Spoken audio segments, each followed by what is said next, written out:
Mic mute رکھیے گا.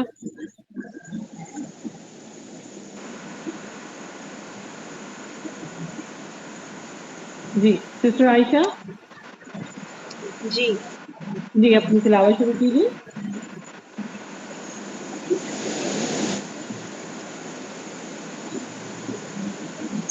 أعوذ بالله من الشيطان الرجيم بسم الله الرحمن الرحيم الحمد لله رب العالمين الرحمن الرحيم مالك يوم الدين إياك نعبد وإياك نستعين اهدنا الصراط المستقيم صراط الذين أنعمت عليهم غير المغضوب عليهم ولا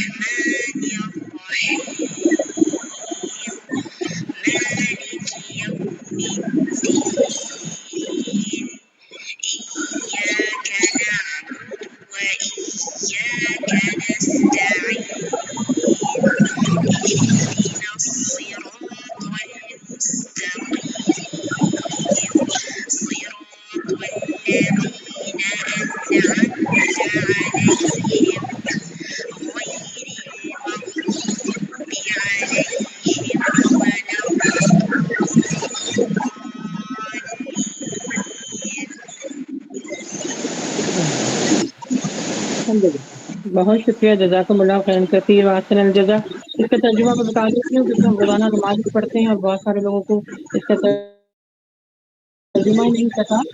سب سے پہلے سب تعریف اللہ کے لیے ہے جو تمام جہانوں کو پالنے والا ہے، بڑا مہربان اور رحم کرنے والا ہے. بدلے کے دن کا یعنی قیامت کے دن کا مالک ہے. ہم تیری ہی عبادت کرتے ہیں اور تجھ سے ہی مدد چاہتے ہیں. اس کو یاد رکھیے گا، ہم تیری ہی عبادت کرتے ہیں اور تجھ سے ہی مدد چاہتے ہیں. ہمیں سیدھا اور سچی کی راہ دکھا. ان لوگوں کی راہ جس پر تو نے انعام رکھا ہے، ان کی نہیں جن پہ تو نے غضب اور ان کو گمراہ کر دیا. آمین رب العالمین. بہت بہت شکریہ سسٹر عائشہ، ماشاء اللہ یہ ہماری فلائٹ بن ہے اور حافظ بھی ہے. الحمد للہ اللہ سبحانہ وتعالیٰ ان کے درجات کو بلند کرے. آمین. اگر کسی کے مائک کھلا ہوا ہے پلیز وہ میوٹ کر دیجیے ورنہ بہت ڈسٹرب ہوں گی میں. پلیز کیا سسٹر دستی مائک آپ میوٹ کر سکتی ہیں تو مائک میوٹ کر دیجیے. ہاں بس ٹھیک ہے، اب ٹھیک ہے. الحمد للہ بہت شکریہ. جزاکم اللہ خیر کثیر واحسن الجزا.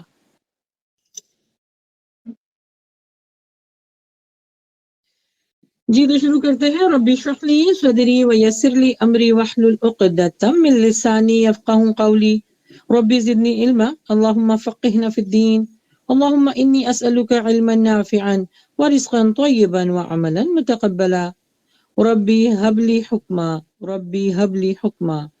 الحمد للہ الذی ہدانا لہذا وما كنا لنہتدی لولا ان ہدانا اللہ. تمام تعریفیں اللہ ہی کے لیے ہیں جس نے ہم کو ہدایت کی راہ دکھائی. اگر وہ ہم کو ہدایت کی راہ نہ دکھاتا تو ہم کچھ کر نہ پاتے. اللہم صلی علی محمد وعلی آل محمد کما صلیت علی ابراہیم وعلی آل ابراہیم انک حمید مجید.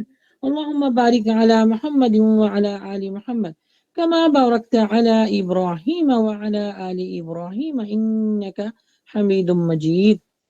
سبحان الله وبحمده عدد خلقه ورضا نفسه وزینت عرشه مداد کلماته. اللہ کی پاکی بیان کرتی ہوں اس کی تعریف کے ساتھ، اس کی مخلوق کی تعداد کے برابر، اس کی اپنی رضا کے مطابق اور اس کے عرش کے وزن کے برابر، اس کے کلمات کی سیاہی کے برابر. نحمده ونصلي على رسوله الكريم فأما بعد اعوذ باللہ من الشیطان الرجیم بسم اللہ الرحمن الرحیم. آج جو ہماری اس سیشن کا ٹاپک ہے کہ ہم اس دنیا میں کیوں آئے ہیں اور انسان کو کس لیے پیدا کیا گیا.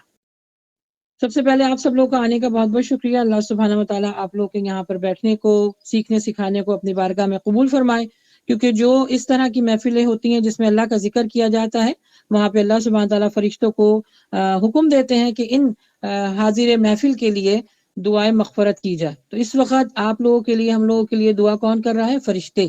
تو اپنی جو استغفار کو بلند رکھیے اور اللہ سے جو آپ کے دل میں آتا ہے آپ اللہ سے جائز مانگ سکتے ہیں. انشاءاللہ قبول کی اس وقت گھڑیاں ہیں. آج جس ٹاپک پر میں بات کروں گی وہ بہت ہی اہم ہے. یہ ٹاپک ہر کسی ذی شعور کے ذہن میں سوال بن کر پیدا ہوتا ہے کہ ہم اس دنیا میں کیوں آئے ہیں. ہم اس دنیا میں کیوں آئے ہیں؟ انسان کو پیدا کرنے کا کیا مقصد ہے؟ اس دنیا میں اگر ہم آئے ہیں تو ہمیں کیا کرنا ہے؟ اور جو کچھ ہم کر رہے ہیں کیا وہ صحیح ہے یا غلط؟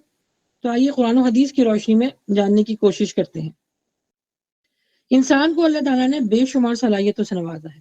انسان کو دل دماغ دیا ہے، اس میں اس کے احساسات ہوتے ہیں، امیدیں ہوتی ہیں، خیالات ہوتے ہیں، ارادے ہوتے ہیں، پھر ان کے ذریعے انسان زندگی کے معاملات، حالات کو سنبھالتا بھی ہے اور سمجھتا بھی ہے۔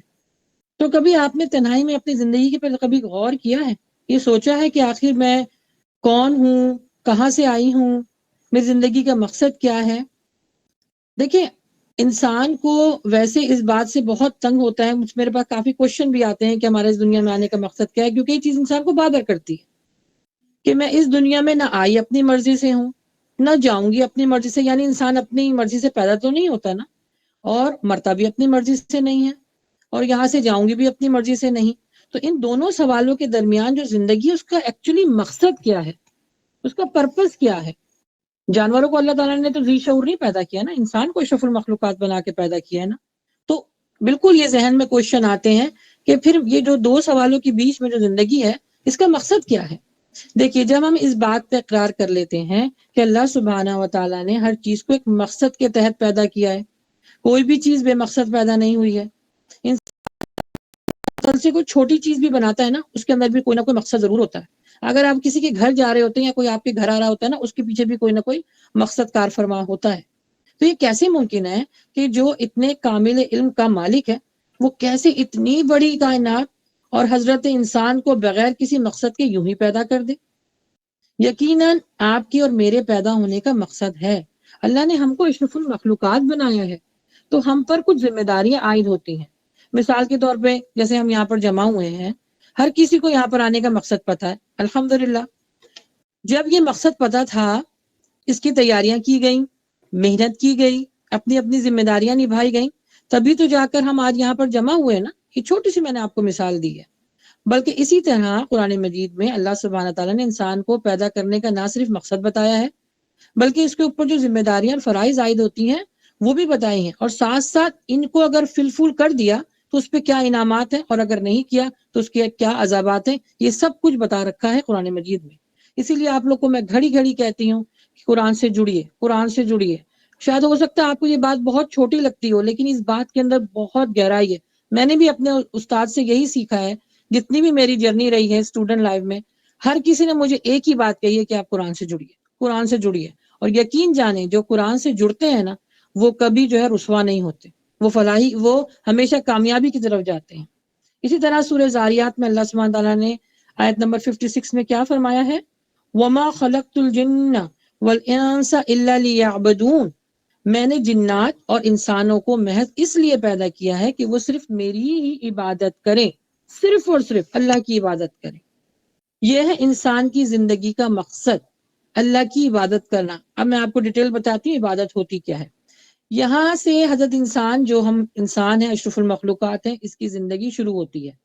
در حقیقت ہم اس دنیا میں اپنی آخرت کو خوبصورت بنانے آئے ہیں۔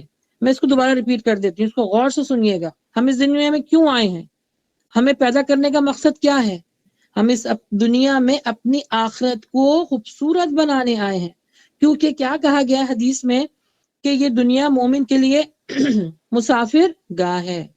مومنوں کے لیے اللہ سبحانہ تعالیٰ نے فرمایا کہ ایسے رہو اس دنیا میں جیسے ایک مسافر اسٹیشن پہ بیٹھ کر اپنی ٹرین کا، اپنی سواری کا انتظار کرتا ہے۔ کافر کے لیے جنت ہے، یہ بھی انشاءاللہ آپ کو بتاؤں گی کہ ان کے لیے جنت کیسے ہے اور کیوں ملتی ہے ان کو جنت۔ اللہ سبحانہ تعالیٰ عدل والا ہے، وہ اس دنیا میں بھی رہ کے لوگوں کو دیتا ہے اور آخرت کے لیے تو بھلائی ہے ہی۔ تو اللہ سبحانہ و تعالیٰ نے انصاف کیا ہوا ہے۔ اس دنیا میں ہم اپنی آخرت کو سنوارنے آئے ہیں، خوبصورت بنانے آئے ہیں۔ تو پھر خوبصورت بنانے کے لیے کیا کیا جاتا ہے؟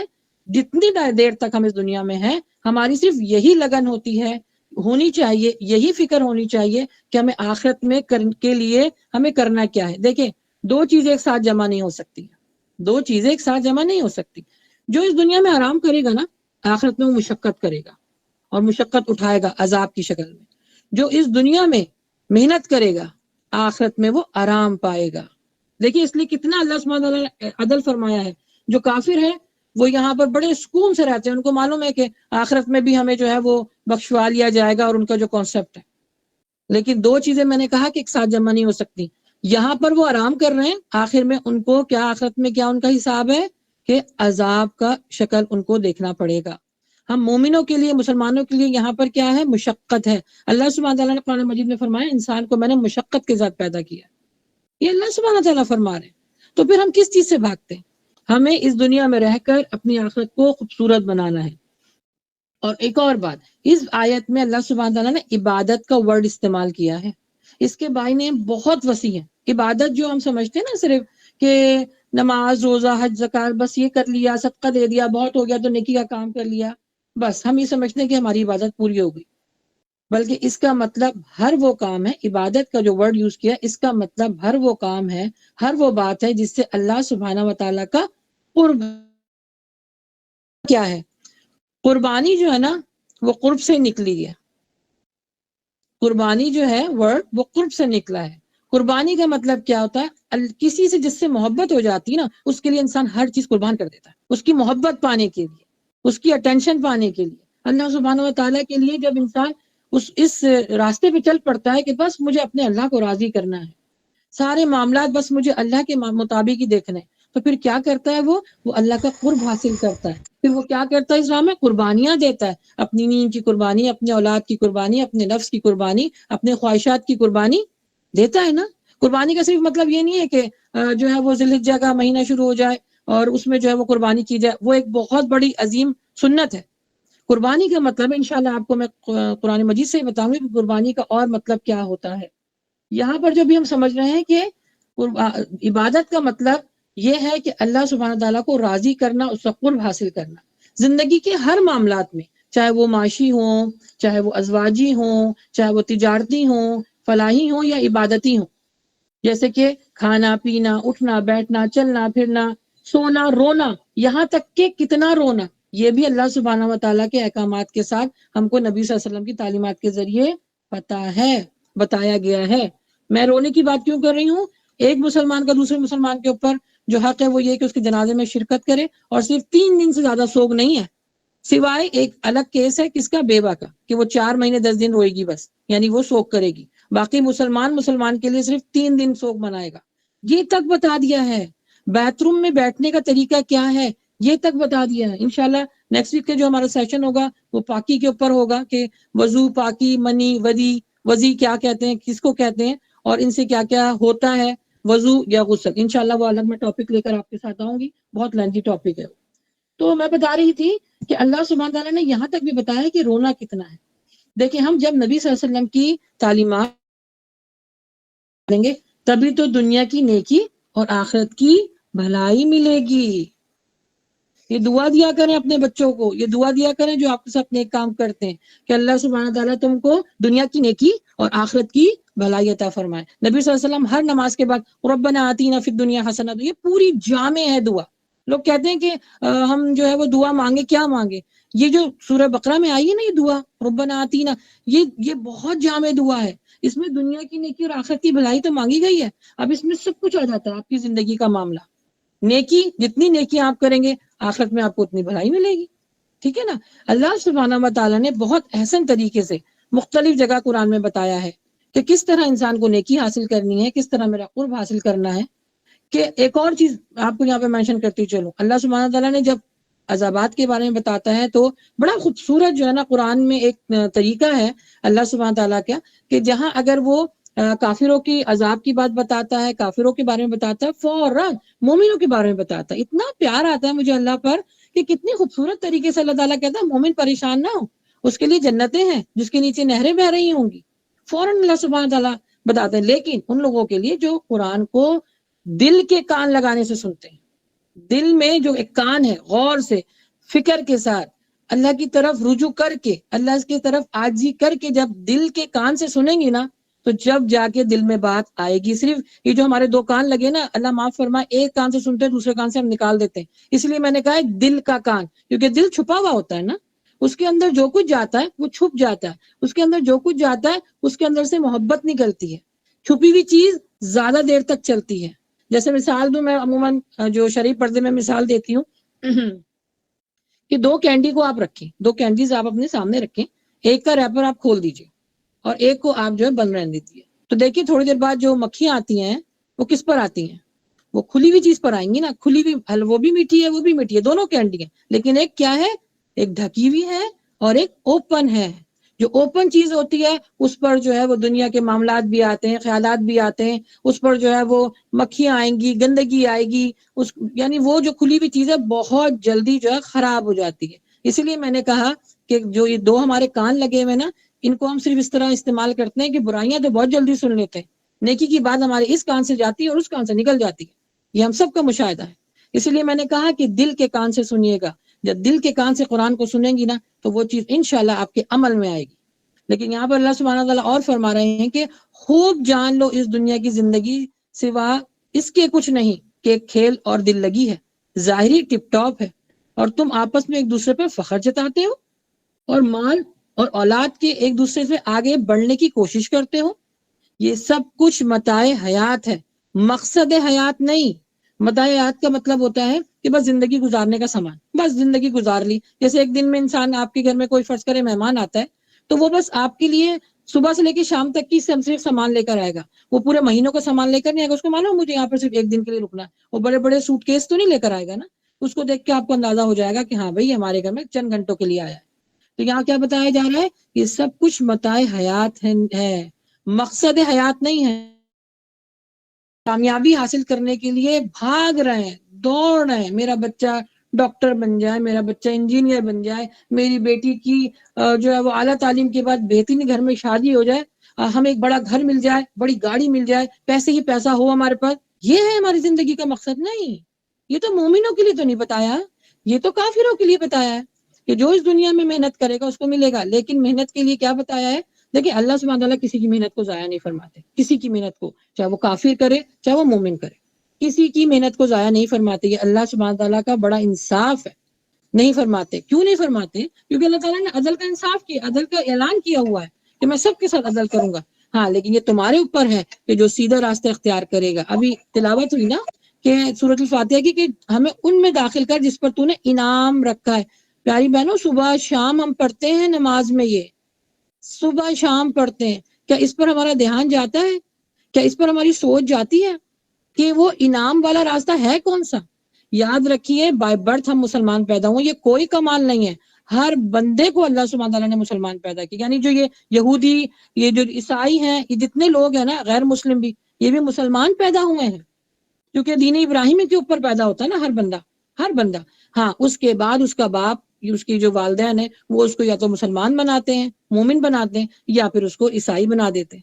یہ بات کی بات ہے، لیکن پیدا سب جو ہے مسلمان ہو. تو اللہ سبحانہ و تعالیٰ نے کیا فرمایا ہے کہ جب تمہارے اس دنیا میں آنے کا مقصد تمہیں پتہ چل جائے گا تو تم کیا حاصل کر لو گے؟ میرا قرب حاصل کر لو گے. تو اب یہ جو ہماری ہے مقصد حیات، مقصد حیات کیا ہے؟ کہ میرا اٹھنا بیٹھنا چلنا پھرنا ہر چیز کس کے مطابق ہونی چاہیے؟ قرآن کے مطابق. اچھا اب سوال یہاں پر یہ پیدا ہوتا ہے کہ اگر دنیا میں زندگی کے کچھ بھی معاملات نہیں، یعنی زندگی میں جو گزارنے کے کچھ معاملات ہیں نہیں، تو پھر آخرت میں مقصد حیات کا مطلب یعنی اس دنیا میں پھر جینے کا مقصد کیا ہے؟ جیسے میں آپ کو بھی پیچھے سے بتاتی ہوئی آ رہی ہوں کہ اس دنیا میں مقصد صرف یہ ہے کہ اللہ کو راضی کرنا، نبی صلی اللہ علیہ وسلم کے احکامات پر عمل کرنا، وہی ہماری آخرت کی کامیابی ہے. اچھا اب جیسے میں نے آپ کو بتایا تھا قربانی کہ قربانی کے اصل مقصد کیا ہے، تو قرآن مجید میں اللہ سبحانہ تعالیٰ بڑی پیاری طریقے سے بتا رہے ہیں کہ سورہ انعام میں اللہ تعالیٰ نے فرمایا ہے قل ان صلاتی و نسکی و محیای و مماتی للہ رب العالمین. اے نبی صلی اللہ علیہ وآلہ وسلم سے کہہ دیجئے بے شک میری نماز، میری قربانی، میرا جینا، میرا مرنا صرف اور صرف اللہ کے لیے ہے جو تمام جہانوں کا مالک ہے. مجھے اس بات کا اعلان کرنے کا حکم دیا گیا ہے کہ میں سب سے پہلے اس کا فرمانبردار بنوں. کس کا؟ اللہ سبحانہ و تعالیٰ کا. کس سے کہا جا رہا ہے؟ نبی صلی اللہ علیہ وآلہ وسلم سے. ابھی میں اپنی اور آپ کی بات نہیں کرتی، یہاں پہ کس کو مخاطب کیا گیا؟ نبی صلی اللہ علیہ وآلہ وسلم کو. اور جیسے میں آپ لوگ سے پہلے شیئر کری تھی ایک بار کہ بائی برتھ مسلمان ہونا یہ بہت کمال کی بات نہیں ہے. کمال کی بات کیا ہے؟ میرا جینا، میرا مرنا، میرا کھانا، میرا پینا، میرا ہر چیز اللہ کے لیے ہونی چاہیے. تو مومن کو محنت کرنی پڑتی ہے، محنت کرنے کے بعد مومن بنتے ہیں. اور میں نے کیا بتایا تھا ابھی کہ اللہ سبحانہ تعالیٰ کسی کی بھی محنت کو ضائع نہیں فرماتے. تو مسلمان پیدا ہونا اس ناٹ اے بگ ڈیل، یہ کوئی بڑی بات نہیں ہے، لیکن مومن بننا بڑی بات ہے. مومن بننا کیوں؟ کیونکہ مومن بننے کے لیے محنت کرنی پڑتی ہے پیاری بہنوں، اور یہ ہم سب پر فرض ہے. اللہ سبحانہ تعالیٰ کہتے ہیں میں اپنے مسلمان کو مومن بنا ہوا دیکھنا چاہتا ہوں. آپ قرآن مجید میں دیکھ لیجئے، جہاں پہ کافروں کو ذکر ہے وہاں پہ کیا لکھا ہوا ہے؟ وہاں پہ مسلمان نہیں لکھا ہوا، وہاں پہ مومن لکھا ہوا ہے. کیونکہ مومن کے لفظ کے اندر محنت ہے. محنت کیے بغیر کوئی دنیا سے اگر چلا گیا نا، ہم جیسے لوگ جو اسلام کو قبول کر چکے بائی برتھ پیدا ہوئے، تو پھر ان کا ٹھکانہ کہاں ہوگا؟ جہنم میں. ہم یہ بڑے اس میں بیٹھے ہوئے کہ ہمیں کوئی بخشوا لے گا، یا ہم سے جو ہے وہ معاملات جو ہو رہے ہیں اگر ہم نے معافی نہیں مانگی تو اللہ تعالیٰ معاف فرما دے گا، بڑا غفور رحیم ہے. یاد رکھیں اللہ سبحانہ تعالیٰ کی محنت اس کی رحمت ہمارے پیچھے بھاگ نہیں رہی ہے. جب تک سے ہم اس کو اپنی طرف متوجہ نہ کریں. متوجہ کیسے کریں گے؟ اپنے عمل کے ذریعے، اس کے پیارے پیارے ناموں کے ذریعے. اللہ سبحانہ تعالیٰ کیا فرماتا ہے؟ میرے بندے چل کر آ، میری رحمت دوڑ کے ڈھانپے گی. یہاں پر پہلا عمل کس کا بتایا گیا ہے؟ بندوں کا. چل کر آؤ، توبہ کرو، معافی مانگو، برائی سے بچو، گناہ سے بچو. یہ بتایا جا رہا ہے. اللہ تعالیٰ کہہ رہا ہے پہلے تم کرو گے پھر میری رحمت تمہارے اوپر بالکل دوڑ کے ڈھانپے گی، یعنی تیزی کے ذریعے آئے گی. تو یہ ہمیں مومن بننے کے لیے ہمیں محنت کرنی پڑے گی. میں اسی آیت پہ واپس آتی ہوں جو ابھی میں نے اس کی تلاوت کی کہ سورہ نام میں اللہ تعالیٰ نے فرمایا کہ اے نبی ان سے کہہ دیجئے. نبی کو بھی مخاطب کیا گیا ہے، نبی کو بھی مخاطب کیا گیا ہے کہ اے نبی ان سے کہہ دیجئے کہ بے شک میری نماز، میری قربانی، میرا جینا، میرا مرنا صرف اور صرف کس کے لیے ہے؟ اللہ سبحانہ و تعالیٰ کے لیے. یہاں پر اللہ سبحانہ و تعالیٰ نے نبی صلی اللہ علیہ وسلم کو مخاطب کیا. پیاری بہنوں ذرا سوچئے، ان کو ان سب باتوں پر عمل کرنے کا حکم دیا جا رہا ہے جو قطعی جنتی تھے، لیکن ان کو کیوں حکم دیا گیا؟ امت کی تربیت کے لیے. ہم جیسے لوگوں کے لیے جو گناہگار ہیں، دن میں 1000 مرتبہ گناہ کرتے ہیں، توبہ بھی نہیں کرتے. جب یہ سب کچھ نبی صلی اللہ علیہ وسلم کو کرنے کا حکم دیا جا رہا ہے تو ہم پر تو بادرجہ اولا کرنا فرض ہے. جیسے کہ نبی صلی اللہ علیہ وسلم کی حدیث ہے، نبی صلی اللہ علیہ وسلم دن بھر میں 100 مرتبہ استغفار کیا کرتے تھے. کس لیے؟ ان کو تو ضرورت نہیں تھی، وہ تو قطعی جنتی تھے، لیکن 2 چیزوں کے لیے. ایک تو یہ کہ ان کو تعلیمات کے لیے حکم دیا گیا، اور دوسرا یہ کہ استغفار کرنا بھی عبادت ہے. تو اسی طرح بہت ساری آیتیں آپ کو ملیں گی جس میں اللہ سبحانہ و تعالیٰ نے کیا بتایا ہے کہ کس طرح جو ہے وہ تم میرا قرب حاصل کر سکتے ہو.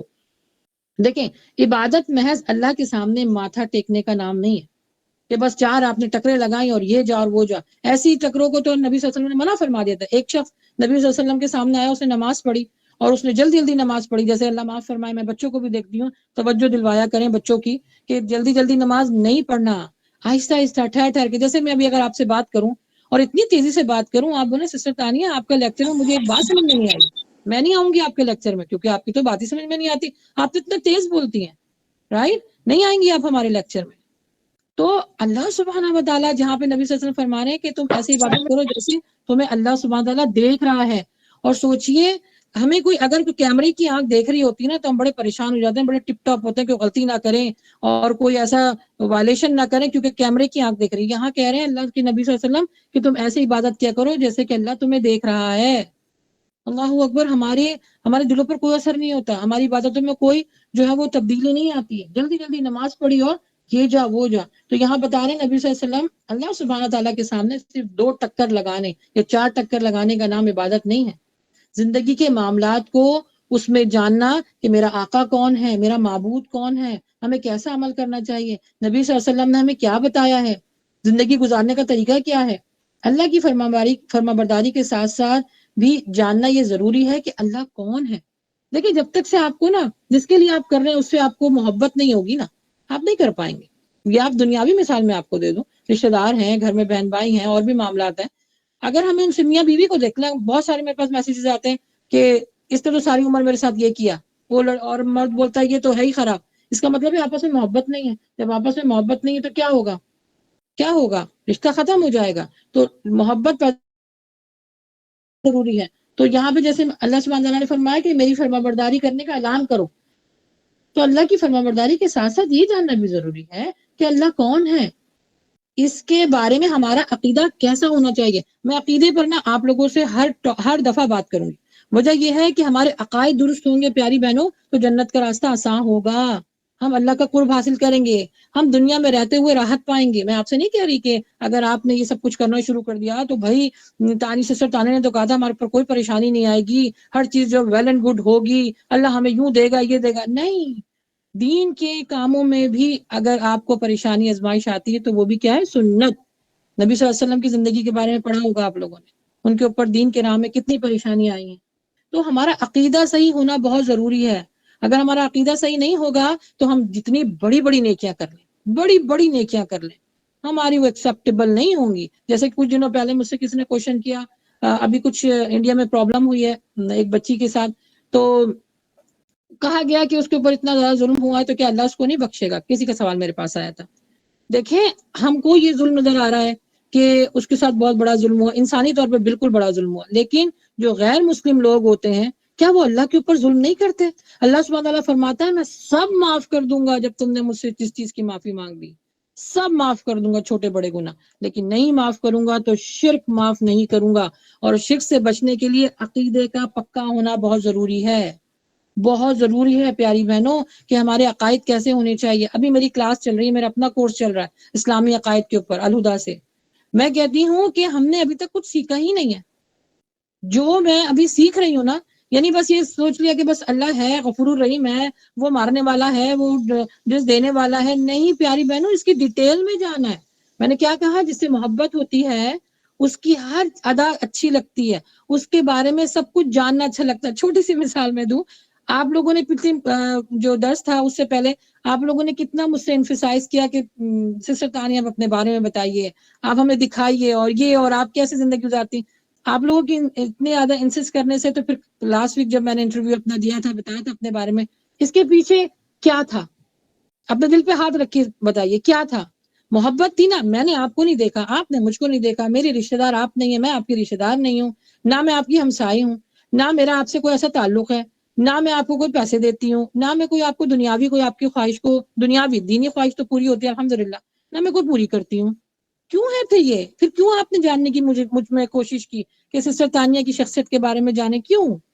کیونکہ محبت تھی نا، جاننا چاہتے تھے۔ جن سے محبت ہوتی ہے نا تو ان کے بارے میں جاننا اچھا لگتا ہے، وہ کیا کرتے ہیں، کیا کھاتے ہیں، کیسے زندگی گزارتے ہیں، ہے نا؟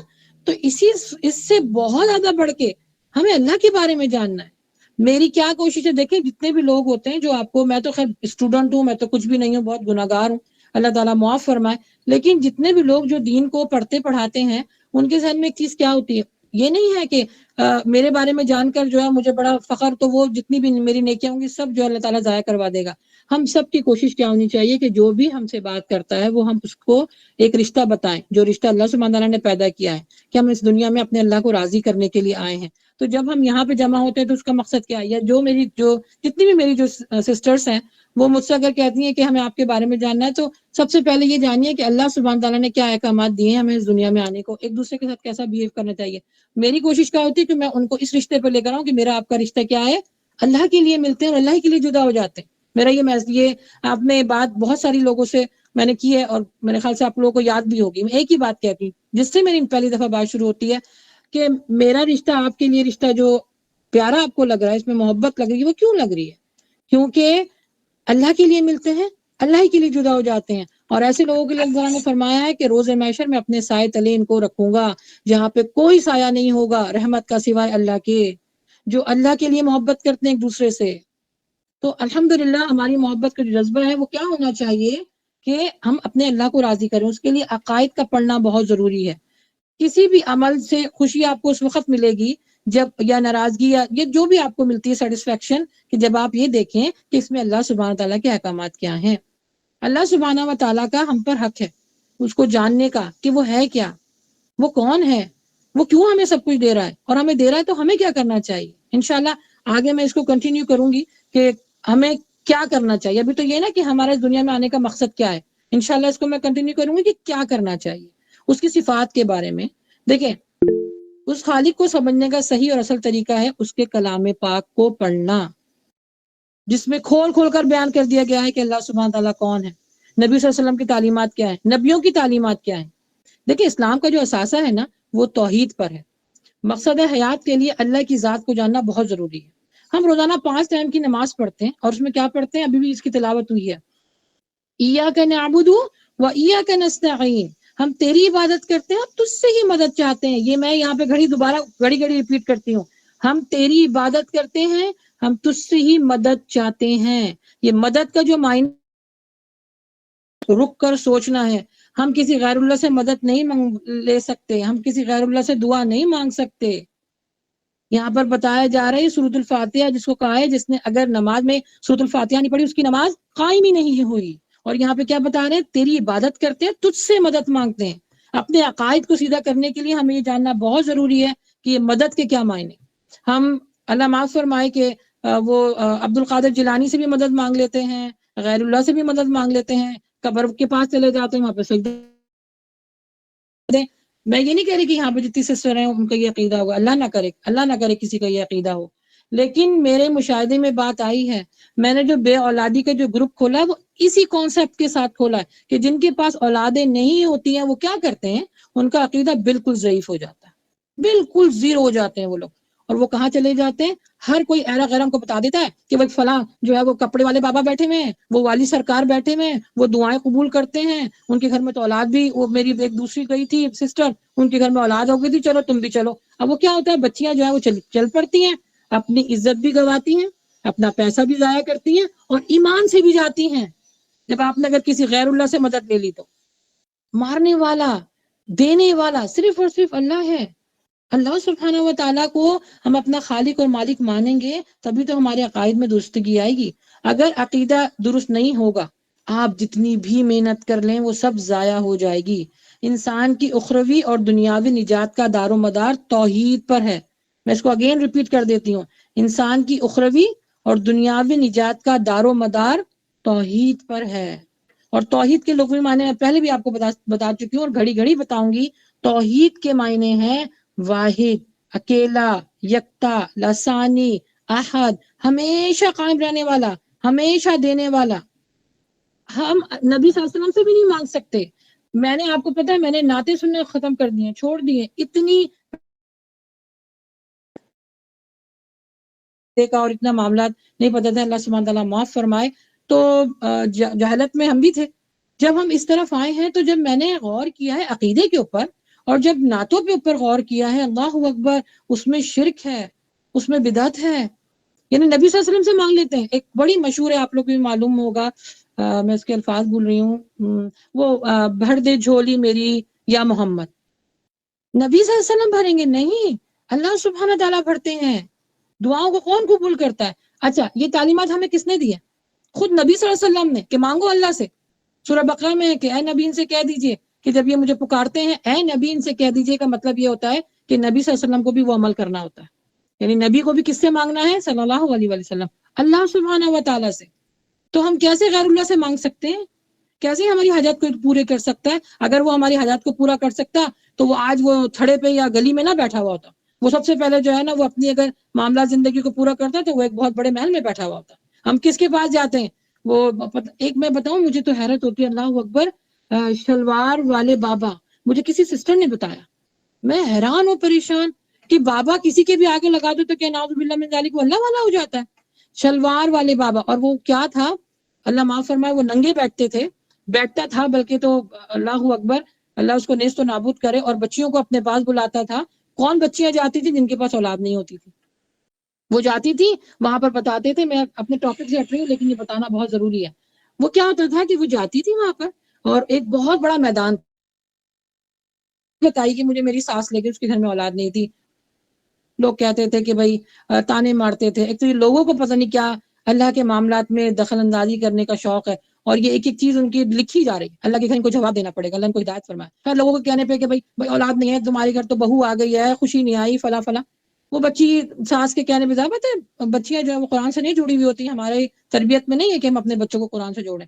وہ ساس کی دباؤ پر آ کر چلی گئی. وہ رو رو کے مجھے بتاتی کہ آپ ہی ہم جس جگہ پہ ہم گئے وہ اتنا بڑا سا میدان تھا اور وہاں پر سوائے گندگی کے اور مٹی کے کچھ نہیں تھا. خیر، انہوں نے 2 جگہ ہوتے تو وہاں پر کوئی نہیں تھا، اور انہوں نے کہا کہ ایک پیچھے کمرہ ہے. اللہ اکبر، یہ سننے والی بات ہے. پیچھے کمرہ ہے، یہاں پر جو ہے تم اپنی شلوار اتارو اور شلوار اتار کے تم آگے جاؤ، آگے بابا ملیں گے. اللہ اکبر، اللہ اکبر. میں حیران ہو، پریشان. یہاں پہ تم اپنی شلوار اتارو اور تھوڑی سی دور پہ آگے جاؤ، وہاں پہ بابا بیٹھیں گے، بیٹھے ہوئے، ان سے جا کے دعا مانگو. اب سجدہ کرو یہ مجھے نہیں معلوم، لیکن ان سے دعا مانگو، اور پھر وہ تمہیں ایک اور کمرہ بتائیں گے، تم وہاں جانا اور وہاں جا کے تم شلوار پہن لینا. یہ ہے ہمارا دین. کس طرف جا رہے ہیں ہم لوگ؟ یہ ساس، اس طرح کی جو ساس ہے نا، یہ روز محشر اللہ سبحانہ تعالیٰ ان کو الٹا لٹکائے گا، جو خود بھی اپنے عقیدے کو برباد کرتی ہیں اور بچیوں کو بھی برباد کرتی ہیں. اللہ کیونکہ قرآن نہیں ہے ہماری زندگی میں. قرآن سال میں ایک دفعہ اٹھاتے ہیں، یا بچی کی جب بیاہ اور جا رہی ہوتی ہے شادی کر کے، سر پہ اس کا ایک بھائی رکھ دیتا ہے. ارے بھائی اس کے سر پہ نہیں رکھنا، اس کے دل میں اتارنا ہے. میں نے بھی کیا کہا تھا، قرآن کو دل کے کان سے سنیں گے تبھی عمل خوبصورت ہوں گے.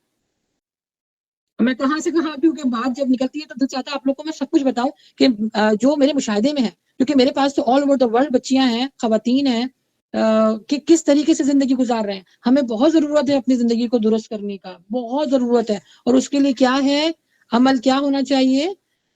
عقیدہ درست ہونا چاہیے، جو کہ نبی صلی اللہ علیہ وسلم نے بھی انفسائز کیا ہے کہ جو اپنے رب کو رب نہیں مانتا، جو اپنے رب کو رب نہیں مانتا، وہ اس کا آخرت میں کوئی حصہ نہیں ہے.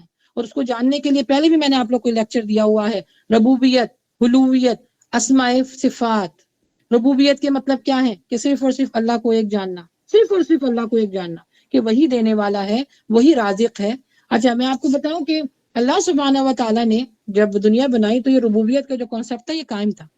جو ہم سے پہلے یعنی دین ابراہیمی پہ تھے نا، کسی نے مجھ سے سوال بھی کیا تھا کہ دین ابراہیمی پہ جو تھے نا، وہ اگر اس ربوبیت پر یقین کرتے تھے نا تو انشاءاللہ وہ جو ہے وہ جنت میں ہوں گے. کہ ربوبیت کے ساتھ ساتھ وہ اللہ کو بھی مانتے تھے، اللہ کی بھی مانتے تھے، تو وہ انشاءاللہ جنت میں ہوں گے. تو ربوبیت کا مطلب سب سے بڑی بات ہے رب. ربوبیت لکھنا ہی رب سے ہے. رب کا مطلب کیا ہے؟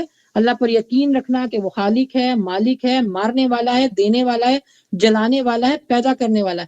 ہر چیز میں وہ کون ہے؟ یکتا اور لاسانی. ہمیں کسی نبیوں کو بھی اللہ کے سامنے، اللہ کے ساتھ ہم نہیں کھڑا کر سکتے کہ نبی ہمیں دیں گے یا وہ پیغمبر دیں گے یا وہ. یہ تو وہی کانسیپٹ ہو گیا نا جو عیسائیوں کا. میں تو یہاں پہ دن رات ڈیل کرتی ہوں. وہ ان کا کانسیپٹ کیا ہے کہ ہم نے زندگی میں جو کچھ کرنا تھا ہم کرتے رہیں گے. حضرت عیسیٰ جو ہے نا وہ ہمارے گناہوں کو بخشوا دیں گے.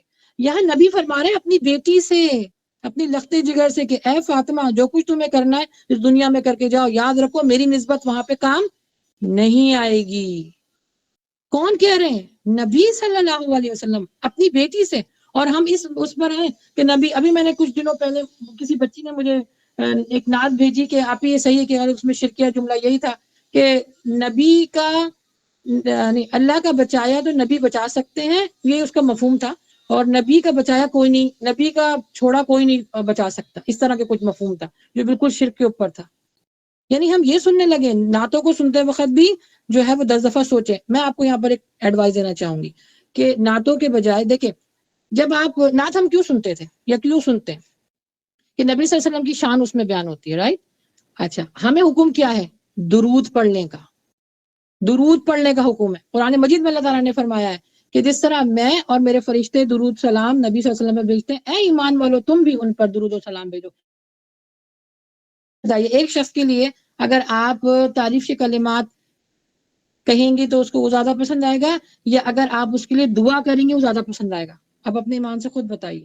مجھے جب لوگ بولتے ہیں نا سسٹر تانیہ یہ مجھے آپ لوگ کی محبت ہے، لیکن جب مجھے دعائیں ملتی ہیں نا مجھے اتنی خوشی ہوتی ہے کہ میں بیان نہیں کر سکتی.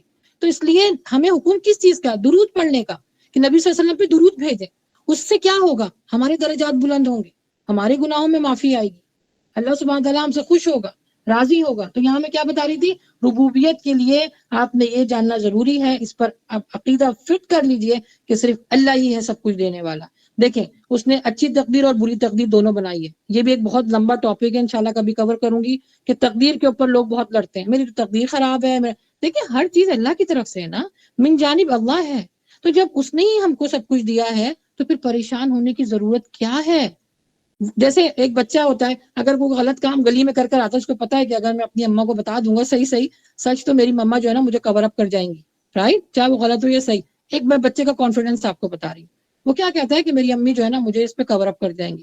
جب آپ نے کوئی غلط کام کیا ہے نا، یا پھر ایک میں بات بتاؤں، اب اماں کی کوئی غلطی ہم نے کی ہوتی ہے، یعنی امی سے کوئی بات غلط کر دی ہوتی ہے یا ان کو پسند نہیں آتی ہے، وہ ہمیں مار رہی ہوتی ہیں ہم انہی کے ساتھ انہی کے پیچھے پیچھے جا رہے ہوتے ہیں کہ نہیں امی ہی مجھے بچائیں گی، نہیں امی پیار بھی کرتی ہیں تو مارتی بھی ہیں۔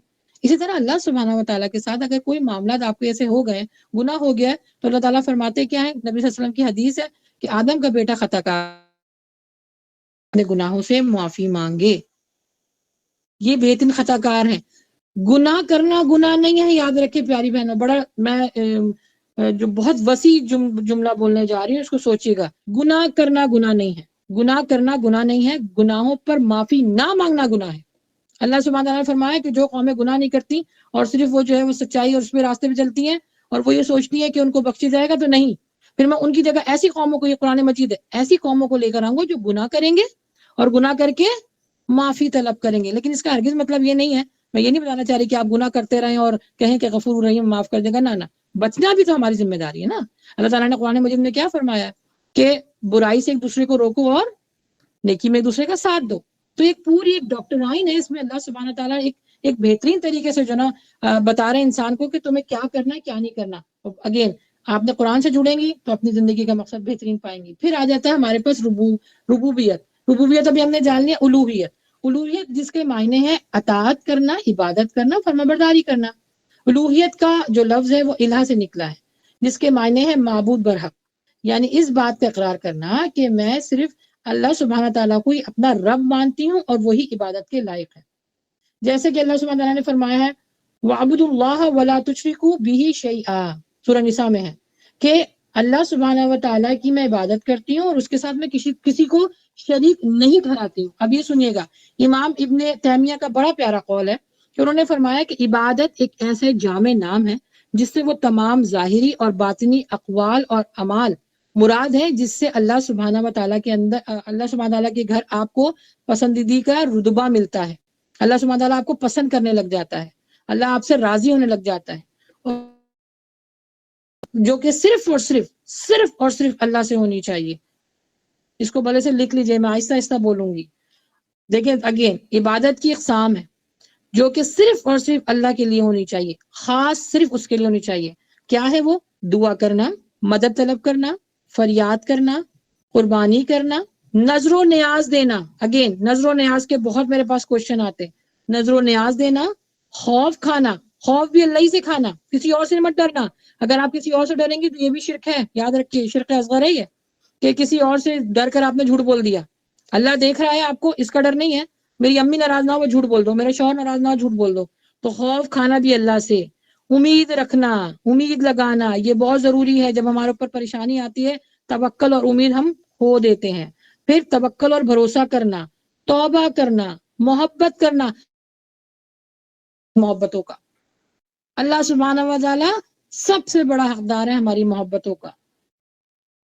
پھر اللہ سبحانہ تعالیٰ کی رضا میں راضی رہنا، اس کی بندگی کرنا، رجوع کرنا، پلٹنا، ہاتھ باندھ کر کھڑے ہونا، رکوع اور سجدہ اس کے لیے کرنا، عاجزی کا اظہار کرنا، اور انتہائی درجے کی تعظیم کرنا۔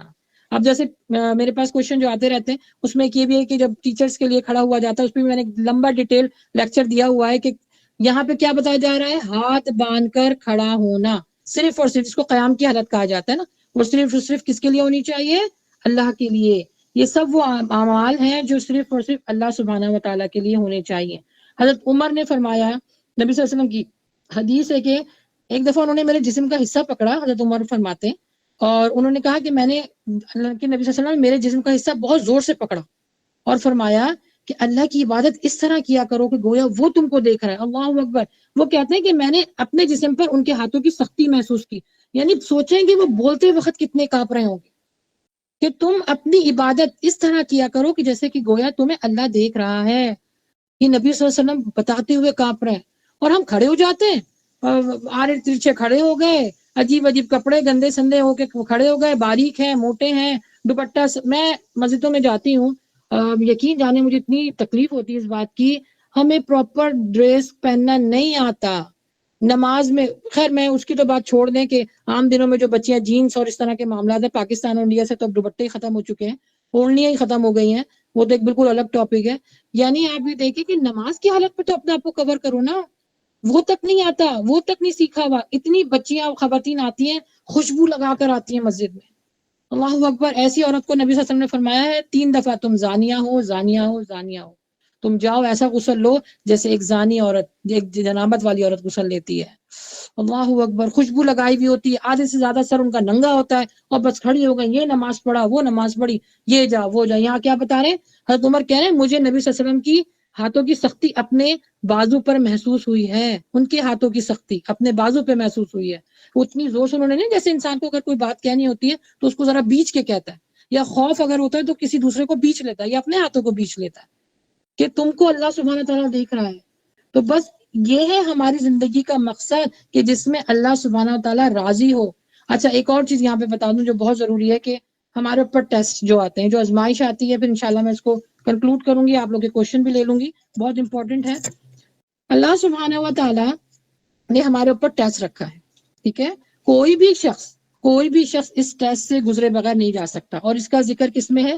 سورہ ملک آیت نمبر 2 میں ہے. الذی خلق الموت والحیات لیبلوکم ایکم احسن عملا. جس نے موت اور حیات کو اس لیے پیدا کیا کہ وہ تمہیں آزمائے. دیکھیں یہاں پر کیا آ رہا ہے؟ آزمائے. کوئی اگر یہ کہتا ہے نا کہ میری تو بڑی خوشحال زندگی ہے، پیسہ ہی پیسہ ہے، ہر چیز ہے، یقین جانے جھوٹ بولتا ہے، liar. He is a big liar. اللہ تعالیٰ یہاں فرما رہے ہیں تاکہ تمہیں دیکھیں، کہ تم کو آزما کر دیکھیں کہ تم اچھے کام کرتے ہو یا برے. یہاں پہ آزمانے کا لفظ استعمال ہوا ہے کہ ہم تمہیں دیکھنا چاہتے ہیں، کیونکہ ہم لا الہ تو ہم پڑھ لیتے ہیں نا، لیکن لا الہ کے جو کانسیپٹ ہے، جو اس کا عمل ہے، کیا ہم اس پر عمل کرتے ہیں؟ دیکھیے جو بھی اس دنیا میں آیا ہے، جو ذی شعور روحیں اس دنیا میں آئی ہیں، وہ ضرور آزمائی جائیں گی پیاری بہنوں، ضرور آزمائی جائیں گی.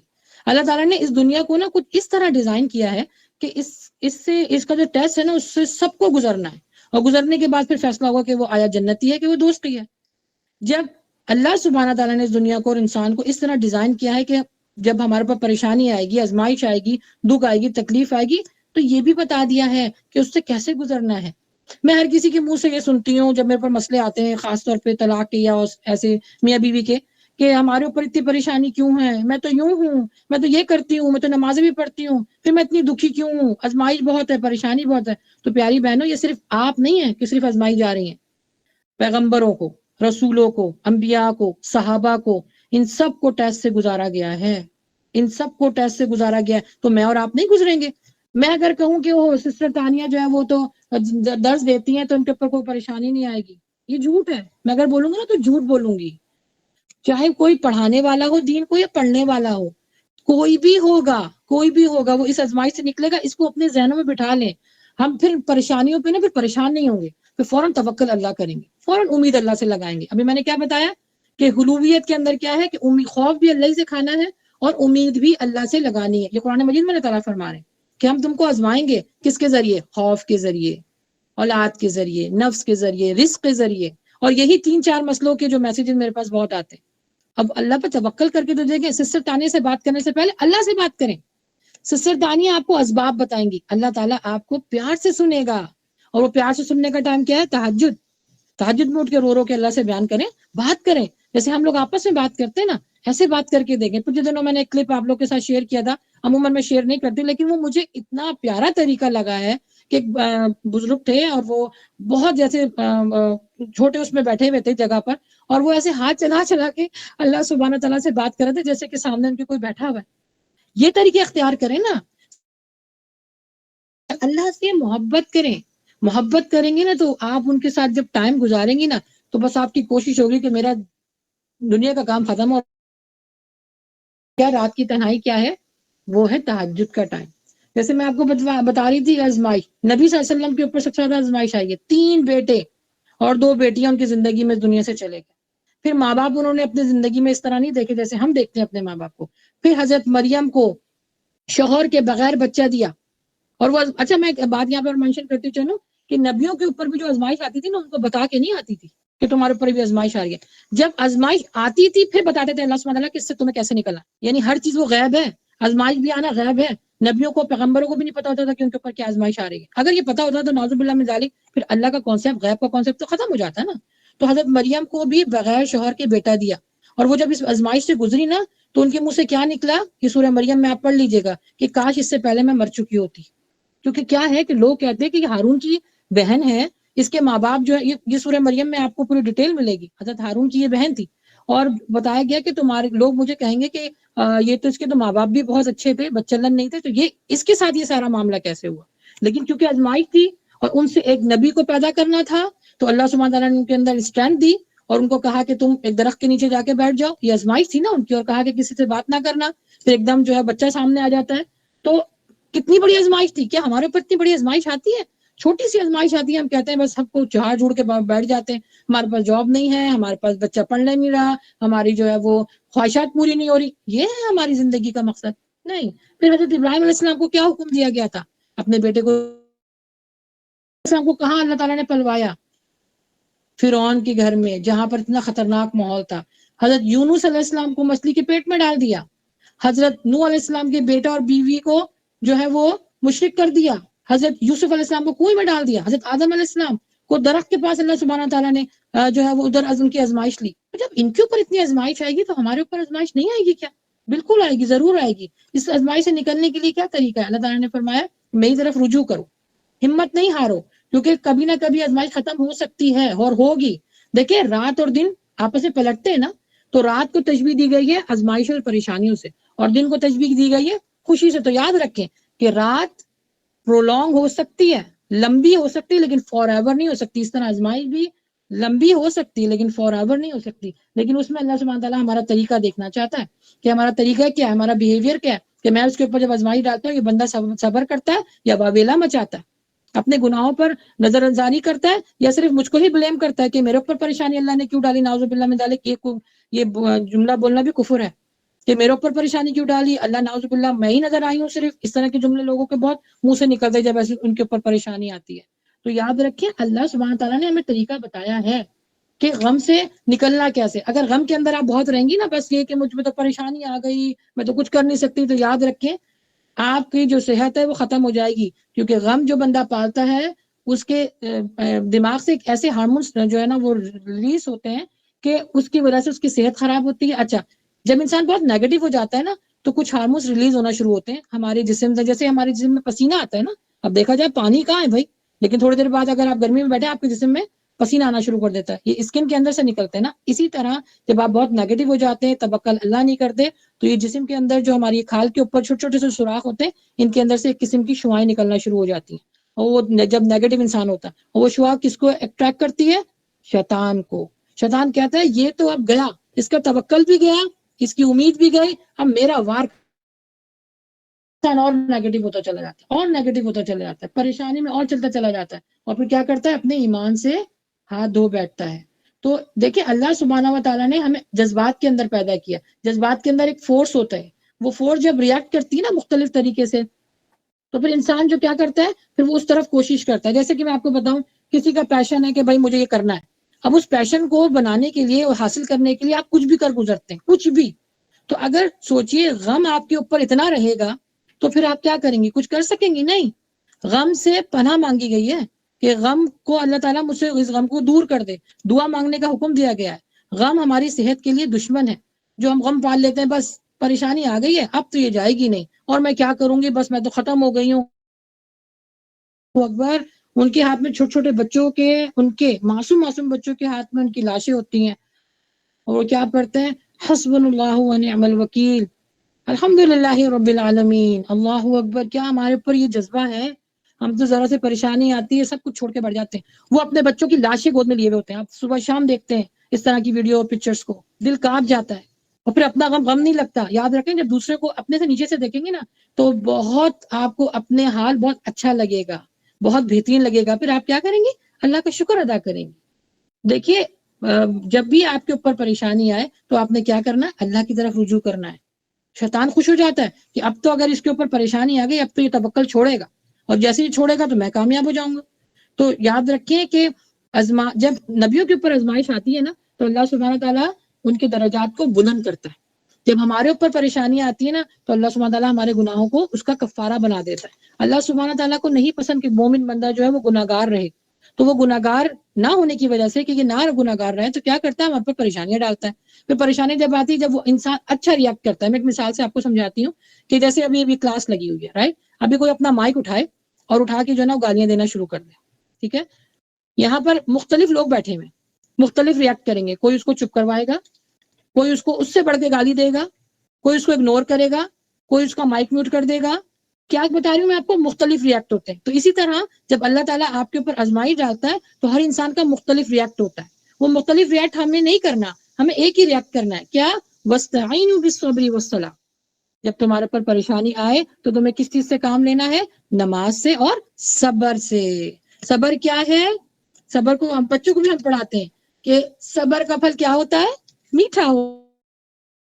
جب اللہ سبحانہ تعالیٰ ہمیں اس کا طریقہ بتا رہے ہیں اور وہ اگر ہم طریقہ اختیار کریں تو ہمارے پر پریشانی ختم نہ ہو یا ٹلے نہ. اللہ سبحانہ تعالیٰ تو اپنے وعدوں میں پکا ہے نا, سچا ہے نا. تو جب ہمارے اوپر پریشانی آتی ہے ریاکٹ اچھا کرنا ہے, بد دعائیں نہیں نکالنی ہے, الفاظ گندے نہیں نکالنے منہ سے. ریاکٹ یہ کرنا ہے کہ اللہ سبحانہ و تعالیٰ تو نے مجھے پیدا کیا ہے, تو نے مجھے میری زندگی کا مقصد بتایا ہے, اللہ مجھے تیری طرف لوٹ کے جانا ہے, اس لیے پریشانی میں کہا گیا وہ پڑھو اِنَّا لِلَّهِ وَإِنَّا إِلَيْهِ راجعون. کیوں؟ اللہ ہم تیرے ہیں, تیرے ہی پاس پلٹ کے لوٹ کر آئیں گے ہم. اللہ مجھے اس پریشانی سے گزرنے کی بس ہمت دے دے. یہ دعا مانگا کریں بجائے یہ الٹے سیدھے چیزوں کی. جیسے میں آپ کو بتاؤں کہ کچھ بات چیزیں ایسی ہوتی ہیں جب آپ کوئی نیکی کرتے ہو. میں اپنی ایکسپیرینس آپ کے ساتھ اس وجہ سے بعض دفعہ شیئر کر لیتی ہوں کہ جس طرح مجھے فائدہ ہوا اس طرح آپ کو بھی فائدہ ہو. بتانے کا صرف مقصد یہ ہوتا ہے, ورنہ اپنی پرسنل جو میٹر ہے وہ مجھے شیئر کرنا اتنا اچھا نہیں لگتا, لیکن کیوں کہ آپ لوگ کو بھی اس سے فائدہ ہو.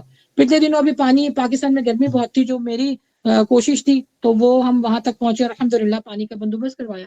تو نا مجھے ایک عجیب سی نا کچھ دنوں بعد ایک عجیب سی خوشی محسوس ہوئی. اب میں پریشان ہوں کہ مجھے یہ خوشی مطلب وہ جو دن تھا نا میرے لیے ایک عجیب سی خوشی تھی. وہ میں بیان نہیں کر سکتی کہ وہ کیا تھا میرے ساتھ, لیکن بڑا اچھا لگ رہا مجھے. حالانکہ ریگولر جو ڈے ہوتا ہے وہ گزر رہا ہے, اٹھنا, کھانا پینا, بچوں کو دیکھنا, گھر بار دیکھنا, اکیڈمی دیکھنا, لیکن ایک میرے اندر نا عجیب سی خوشی تھی جس کو میں سوچ رہی ہوں میں نے کام کیا, تو نے مجھ سے کیا کروایا ہے, کیا ایسا مجھ سے ہوا. پھر یاد آیا کہ ہاں وہ پانی, گرمی بہت تھی, پانی لگوایا تھا. تو یاد رکھیں نیکی کرنے کے بعد اللہ دل میں سکون ڈالتا ہے. اسی طرح جب آپ پریشانی میں اللہ سے لو لگائیں گے, توکل اللہ کریں گے, کوئی کفریہ جملے نہیں نکالیں گے, تو اللہ آپ کے دل میں سکون ڈالے گا. میں ہمیشہ آپ لوگوں سے کہتی ہوں کہ دیکھیں میں یہ نہیں کہہ رہی کہ پریشانی آپ کے اوپر آنا بند ہو جائے گی, لیکن جب آپ کے اوپر پریشانی, یہ ضرور ہے کہ جب آپ پریشانی آپ کے اوپر آئے گی اور آپ نے صرف کیا کیا, اللہ سے لو لگائی, استغفر اللہ کا ورد کیا, آپ نے صدقہ دیا, نماز پڑھی, انشاءاللہ وہ پریشانی ٹل جائے گی. کچھ لوگ میرے پاس آتے ہیں, ان کو جب پریشانی کا بتاتے ہیں تو میں ان کو کہتی ہوں کہ بھائی نماز پڑھیں, آپ استغفار کریں اور صدقہ دیجئے. تو میں یہی بتا سکتا, وہ کہتے ہیں ہاں نہیں ہم نہیں کیا ہوا ہے, ہم یہ کرتے ہیں, ہم یوں ہیں. تو بھائی ہم تو یہی بتا سکتے ہیں نا, میں تو آپ کو اللہ ہی کے پاس لے کے جاؤں گی, رائٹ. لیکن وہاں پر کیا ہے, اگر آپ دل سے کریں گی تو آپ کو سکون ملے گا. ہمارا کام کیا راستہ دکھانا ہے, اللہ کا راستہ دکھانا ہے, جو ہم نے بھی اختیار کیا, ہم نے بھی اپنے بڑوں سے سیکھا. پھر میں ان سے کہتی ہوں اچھا اگر آپ نے سب کچھ کیا تو آپ رو کر سجدے میں اللہ سے دعا مانگیں, تہجد میں اٹھیے, صدقہ دیجیے. تو دیکھیں جب ہم سے کوئی گناہ یا قصور ہو جاتا ہے نا, تب اللہ سبحانہ تعالیٰ کی ناراضگی کی شکل ہمارے سامنے آتی ہے. یا تو آزمائش آتی ہے, پریشانی آتی ہے, مصیبت آتی ہے, یا کوئی بیماری آتی ہے. اللہ سبحانہ تعالیٰ جب ہم اپنے گناہوں کو جو دیکھیں ہم کر کیا رہے ہیں, صبح شام اتنے گناہ ہوتا ہے, استغفار پڑھتے ہیں. کسی کو ذرا سا برا کہہ دیا, جیسے کسی کو بول دیا وہ تو پاگل ہے, ابھی آپ نے بول دیا اور اس پہ گناہ, اتنا یہ گناہ ہے, آپ نے اس پہ توبہ بھی نہیں کی اور سوچا کہ بس اللہ سبحانہ تعالیٰ تو غفور رحیم مجھے معاف کر دے گا, جو بولو, جو کھاؤ, جو کرو, پکڑنے والا تو کوئی ہے نہیں فی الحال ابھی. تو کیا ہے یہ جو آپ کا بولنے کا تھا نا کہ بس وہ تو پاگل ہے, اب کیوں پاگل ہے بھائی, کیوں بول دیا آپ نے اس کو پاگل, اس کی بھی پکڑ ہے. جیسے حضرت عائشہ کو اللہ کے نبی صلی اللہ علیہ وسلم نے کیا فرمایا, انہوں نے حضرت حفصہ کو کیا کہا تھا کہ وہ چھوٹے قد کی چھوٹی ہیں, اتنا سا لفظ کہا تھا. اللہ کے نبی صلی اللہ علیہ وسلم کو جلال میں اگر انہوں نے کہا عائشہ تمہاری یہ بات اگر سمندر میں ڈال دی جائے تو اس پورا سمندر کا پانی کڑوا ہو جائے گا. تو یہ دیکھیں نا کون کہہ رہے ہیں, کیا بتا رہے ہیں. ہم اپنی زندگی, ہم ایک دن کو دیکھ لیجئے کہ کتنے ہم برے منہ سے عجیب عجیب الفاظ نکالتے ہیں, برا بھلا کہتے ہیں, برائیاں کرتے ہیں, اور بس کر کے اس کے بعد فون رکھا, وہ پڑوسن گھر سے باہر گئیں اور اپنی زندگی میں لگ گئے. توبہ کی, اللہ کی طرف رجوع کیا نہیں. تو جب نہیں کیا تو پھر گناہ تو ہوں گے, اور اگر گناہ ہو رہے ہیں رجوع نہیں, اللہ آپ کی طرف سے اپنی رحمت کے دروازے بند کر دے گا جب تک سے آپ رجوع نہیں کریں گے. تو پیاری بہنوں, یہاں پر ہمیں سیکھنے کا پورا اتنا ڈیٹیل بتانے کا مقصد یہ ہے, پریشانی آئے گی, ہم آزمائی بھی جائیں گے, اس پریشانی میں کیسے نکلنا ہے قرآن مجید ہم کو بتا رہا ہے. ہماری زندگی کا مقصد کیا ہونا چاہیے کہ صرف اور صرف اپنے اللہ کو راضی کرنا. یاد رکھیں کہ مومن محنت کے بعد بنتے ہیں, الحمدللہ. وآخر دعوانا الحمدللہ رب العالمین. جی کسی کا کوئی سوال ہے تو آپ وہ سوال بھی کر سکتی ہیں انشاءاللہ. تو میرا کوشچن یہ ہے کہ اکثر لوگ جیسے آپ نے ابھی بیان کیا تھا کہ کسی بابے کے پاس جاتے ہیں اور ان سے دعا وغیرہ کرواتے ہیں تو اولاد کے لیے نا یہ تو ایگزامپل ہے. بہت زیادہ ایسے مسئلے ہوتے ہیں جس کے لیے لوگ ایسے جاتے ہیں لیکن ان کا جو عقیدہ یہ ہوتا ہے کہ جس کے پاس جا رہے ہیں وہ اللہ تعالیٰ کا نیک کوئی بندہ ہے یا کوئی وہ عبادت گزار ہوتا ہے تو اس کی دعا قبول ہوتی ہے یا اس کی طرف سنتا ہے. ان کا یہ کانسیپٹ ہوتا ہے تو اس طرح سے نظریہ رکھنا بھی درست ہے. دیکھیے جو نیکوکار ہوں گے نا، اگر جس کو آپ کہہ رہے ہیں جن کے پاس جائیں، وہ جو اگر نیکوکار ہوں گے نا وہ آپ کو اللہ ہی کا راستہ دکھائیں گے. وہ کہیں گے اللہ ہی سے مانگو، مجھ سے نہیں اللہ سے مانگو. اچھا دوسری بات یہ کہ اللہ سبحانہ و تعالیٰ نے نبی صلی اللہ علیہ وسلم کو فرمایا کہ اے نبی ان سے کہہ دیجئے. جب نبی کو یہ حکم دیا گیا ہے کہ اے نبی ان سے کہہ دیجئے کہ یہ مجھے پکاریں، سورہ بقرہ میں ہے، میں ان کی دعاؤں کو قبول کروں گا، نہ صرف ان کی دعاؤں کو میں سنتا ہوں بلکہ قبول بھی کرتا ہوں. تو جو آپ کہہ رہی نا کہ دیندار، اگر جو دیندار ہوگے نا اس کی پہچان ہے کہ وہ آپ کو اللہ کا راستہ دکھائیں گے. اگر جو اللہ کا راستہ نہیں دکھا رہے، وہ آپ سے پیسے طلب کر رہے ہیں، وہ آپ سے دوسری قسم کی حاجات کو پورا کروا رہے ہیں، اس کا مطلب ہے کہ وہ اللہ والے نہیں. تو اس میں بھی آپ کرنا ہے. ٹھیک ہے. السلام علیکم ورحمۃ اللہ وبرکاتہ. وعلیکم السلام ورحمۃ اللہ وبرکاتہ. جی یہ آپ ربوبیت کے بارے میں بتا رہے تھے اور الوہیت کے بارے میں بتائے، اور ایک ربوبیت الوہیت اور اسماء صفات. ہاں اسماء صفات، ہاں جی سوری وہ میرے ذہن سے نکل گیا. اسماء صفات کا مطلب یہ ہے کہ اللہ سبحانہ تعالیٰ کی جو صفات ہیں جس کے ذریعے وہ ہمارے اوپر حاوی ہے، ہمارے اوپر سایہ فقان اس کا ہوتا ہے، وہ کیا ہے؟ اسماء الحسنی. اللہ سبحانہ تعالیٰ کے پیارے پیارے نام ہیں. اللہ تعالیٰ قرآن مجید میں فرماتے ہیں کہ مجھ کو میرے پیارے پیارے ناموں کے ذریعے پکارو. تو وہ جو صفات ہے نا، جیسے اللہ رزق دینے والا، اللہ رازق ہے، مالک ہے، قدوس ہے، جبار ہے، تو یہ وہ نام ہے. اللہ تعالیٰ کہتے ہیں ان کے وسیلے کے ذریعے مجھ سے دعائیں مانگو. یہ اس کی صفات. مطلب وسیلے کے ذریعے دعا مانگنا مطلب یہ اللہ تعالیٰ کے نام سے ہم پکارنا چاہیے، یہی بات ہے. جی جی جی جی وسیلہ جو ہے نا جی دے سکتے ہیں، جیسے کہ اپنے نیک اعمال. جیسے حضرت وہ آپ نے سورہ کہف میں پڑھا ہوگا کہ جب 3 لوگ غار میں پھنس گئے تھے تو جب وہ انہوں نے اپنے نیک اعمال اللہ کے سامنے پیش کیے تو وہ پتھر آہستہ آہستہ ہٹنا شروع ہو گیا. یہ صحیح بخاری میں بھی آپ کو اس کی ڈیٹیل مل جائے گی. تو اپنے نیک اعمال جو بھی آپ نیکی کرتی ہیں اللہ کی بارگاہ میں سب سے پہلے نیکی کو قبول فرما لیں اور اس کے ذریعے اللہ سبحانہ تعالیٰ میری پریشانی کو دور فرما دے، کیونکہ نیک عمل اللہ کو پسند ہے نا. اور پھر اللہ سبحانہ تعالیٰ کے ناموں کے ذریعے آپ جو اللہ کو پکارے. ہمارا گروپ چل رہا ہے اس میں ہم حفظ کروا رہے ہیں نام، اس کے ذریعے اللہ کو پکاریے. آپ لوگ وسیلہ دے سکتے ہیں. وہ ٹھیک ہے. کسی کے پاس جاتے ہیں نا. اچھا بتائیے کون سا گروپ ہے آپ نا جو حفظ کا؟ اچھا جی ابھی یہ جو ختم ہوگا تو آپ ایسا کریں ہماری ایڈمن سے رابطہ کر لیجیے گا کسی بھی، وہ آپ کو جو ہے وہ لنک شیئر کر دیں گے. ٹھیک ہے. ورنہ یوٹیوب کے اوپر بھی ہمارے پورے پیکیجز چل رہے ہیں. آپ یوٹیوب ابھی لنک شیئر کر دیجیے سسٹر حفصہ، اس پر بھی آپ چلی جائیے. سارے جو میں آپ کو گروپ بتاتی ہوں ہمارے سب یوٹیوب پہ اپلوڈ ہو چکے ہیں. یوٹیوب کا نام ہے اللہ کی بات تانیہ مجید. ٹھیک ہے. اچھا الحمدللہ. جزاک اللہ خیرن کثیر. السلام علیکم. وعلیکم السلام ورحمۃ اللہ. جی کسی اور کا سوال؟ باجی کیا آپ صلی اللہ علیہ وسلم کے صدقے فعل میں وسیلے سے قبول فرما دعاؤں کو ایسا آخر میں دعا کرتے تو ایسا نہیں مانگنا چاہیے؟ نہیں بالکل. دیکھیں اس کے اندر اختلاف ہے لیکن میں آپ کو ایک بڑی دلیل دیتی ہوں اس چیز میں انشاءاللہ الحمدللہ، جو مجھے بھی بہت سمجھ میں آئی. کہتے ہیں کہ نبی صلی اللہ علیہ وسلم کے ذریعے دعا مانگے. نبی صلی اللہ علیہ وسلم نے ہمیں تعلیمات کی ہے، ان کے ذریعے نہیں. اپنی بیٹی کو انہوں نے کیا بولا کہ اے فاطمہ تمہیں جو کچھ چاہیے تم یہاں اس دنیا سے لے سکتی ہو، لیکن اللہ کے گھر تمہیں میری نسبت کام نہیں آئے گی. تو جب نبی صلی اللہ علیہ وسلم اپنی بیٹی کو ہی دے رہا تو انہوں کو نہیں بتانا تھا کہ بھائی وسیلے کے ذریعے تم دعا مانگ لینا اور دعا تمہاری قبول ہو جائے گی، کہ دنیا میں رہتے ہوئے انہوں نے اپنی بیٹی کو اس چیز کی تلقین کی ہے. پھر اللہ سبحانہ و تعالیٰ نے ہمیں وسیلہ ہمارے نیک اعمال یا اللہ سبحانہ تعالیٰ کی اسماء صفات کے بارے میں بتایا. نبی صلی اللہ علیہ وسلم اس دنیا میں رہے، انہوں نے دعائیں مانگی. انہوں نے تو حضرت ابراہیم علیہ السلام کا وسیلہ نہیں دیا جو ان سے بڑے تھے.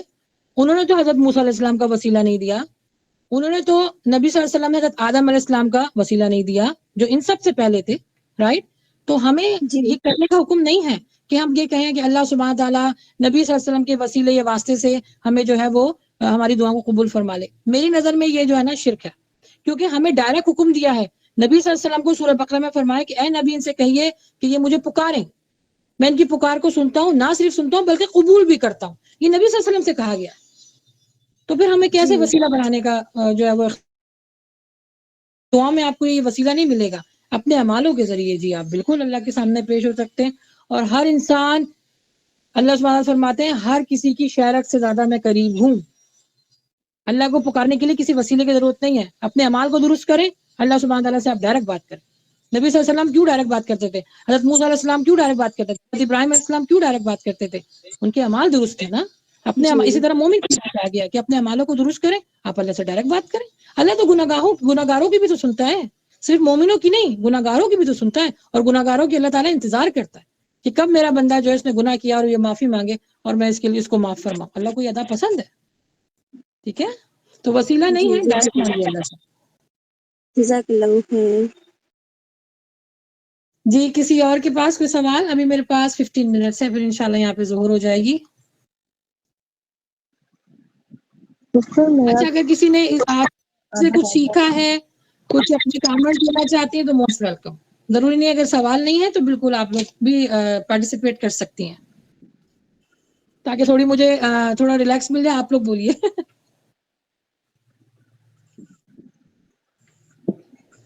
نہیں ہے کسی کے پاس کوئی سوال، کوئی کامنٹ؟ اتنا کچھ بتایا، آج کچھ سیکھا لوگوں نے. جی سب نے ہینڈ ریز کی ہے تو میں نے کیا کوسچن ہے، اگر کسی کا تو کر لیں پھر میں بول لیتی ہوں. جی ماشاء اللہ کافی سسٹرز آئی ہیں آج الحمدللہ. کسی کے پاس کوئی کوشچن ہے بالکل کر سکتی ہیں بھائی، بالکل کیجیے. اور کامنٹس دینا چاہیں، کچھ بولنا چاہیں، ہو سکتا ہے آپ کی نالج سے ہم بھی کچھ سیکھ لیں. السلام علیکم میم.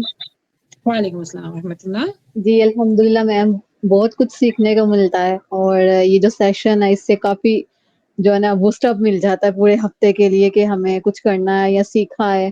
تو میرے خیال سے تو ہر ویک میں ہونا چاہیے. کبھی کبھی ہوتا ہے نا نہیں ہو پاتا، 15 دن بعد لیکچر ہوتا ہے، لیکن یہ ہوتا ہے کہ ہمارے لیے کافی انرجیٹک ہوتا ہے یہ. تو الحمدللہ بہت کچھ سیکھنے کو ملتا ہے آپ سے. اور آپ کا جو انٹرویو تھا وہ بھی سن کے بہت خوشی ہوئی تھی کہ کیسے آپ نے وہاں پر رہ کے جو ایفرٹ کی ہے کہ مجھے کرنا ہے، تو مطلب آپ پیچھے نہیں ہٹیں کہ ٹھیک ہے مجھے پریشر ہے پیچھے ہٹ جاؤں یہ وہ. تو بہت اچھا لگتا ہے. مینس ہمیں بھی اپنے کوئی نہ کوئی ایسا فیز ہمیں مل رہا ہوتا ہے لائف میں کہ سمجھ نہیں آ رہی ہوتی کیا کریں، لیکن کسی کا سن کر، کسی کا بتانا جو ہے نا وہ بہت بوسٹ اپ کر دیتا ہے. الحمدللہ، جزاک اللہ میم، بہت بہت شکریہ. بھیا کا خیر. انشاءاللہ پھر ایک سیشن ایسے رکھیں گے کہ میں اب آپ لوگ کے بارے میں جانوں گی. ٹھیک ہے، جتنی سسٹرز ہماری یہاں پر پارٹیسپیٹ کرتی ہیں، اب مجھے بھی تو آپ لوگ سے محبت ہے تو میں آپ لوگ کے بارے میں جاننا چاہوں گی. ٹھیک ہے نا، انشاءاللہ یہ سیشن رکھیں گے. بہت بہت شکریہ. جی کوئی اور اپنا ایکسپیرینس شیئر کرنا چاہیں یا جو کچھ ابھی سیکھا ہے اس یہاں میں پہ کیا؟ میرا ایک کوسچن ہے جی کہ کہتے ہیں کہ اکثر میں نے یہ سنا ہے کہ جیسے جنات ہوتے ہیں یا کسی پہ جادو کا اثر ہوتا ہے، مطلب باپ والی وہی بات آ جاتی ہے کہ پاکستان اور انڈیا میں تو ہر دوسرے بندے کے اوپر جادو ہوا ہے نا، وہ سمجھتے ہیں کہ جادو ہے. لیکن مطلب اگر کسی پہ ہو بھی سچ کا تو وہ کہتے ہیں کہ جو یہ بڑا گوشت ہوتا ہے گائے کا تو یہ نہیں پکانا چاہیے، اور بہت کم لوگ ہیں وہ جو کہتے ہیں کہ نہیں پکاتے، یہ نہیں کھانا چاہیے، اس پہ جنات آتے ہیں. تو اس میں کیا کوئی حقیقت ہے یا بس یہ بھی ایسے ہی کوئی بنائی ہوئی بات ہے؟ بڑے کا گوشت تو ویسے ہی نہیں کھانا چاہیے، وہ صحت کے لیے مضر ہوتا ہے. لیکن نہیں، ایسی کوئی بات سچائی نہیں ہے. نبی صلی اللہ علیہ وسلم کے اوپر جادو ہوا تھا. دیکھیں جادو ہونا برحق ہے، بالکل برحق ہے، یہ قرآن مجید میں بھی ہے.